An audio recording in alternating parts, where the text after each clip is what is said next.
আগবাঢ়ি গৈছে আৰু যেতিয়া তেওঁলোকে আমাক এটা প্ৰতিশ্ৰুতি দিছিলে 15 দিনৰ ভিতৰত দল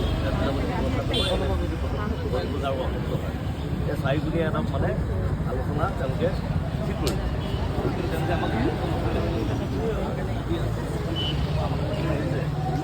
যে মানে বহিব লাগে এতিয়া আমাৰ কথাটো হ'ল কি আমি তেনেকৈ ধৰণে নবহে আমাক যদি ফৰ্মেল এখন যদি পেপাৰ দিয়ে তেতিয়াহ'লে আমি ৰাজ্যপতি দিৱস তেওঁলোকৰ লগত আলোচনাৰ পাছত আমাৰ কোনো ধৰণৰ বাদ ৰাখিব নোৱাৰে কিন্তু যদি আমাৰ প্ৰতিবাদক যদি আওকাণ কৰি থাকে তেতিয়া অদূৰ ভৱিষ্যতে কিন্তু এটা গণতান্ত্ৰিক গণ আন্দোলন হ'ব যিটো গণ আন্দোলনৰ ব্যৱস্থা কেতিয়াও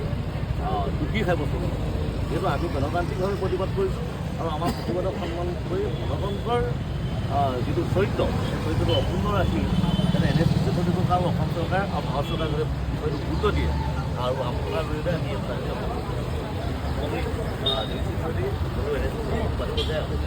আমাক এখন পত্ৰ দিয়ে আমাৰ প্ৰতিবাদক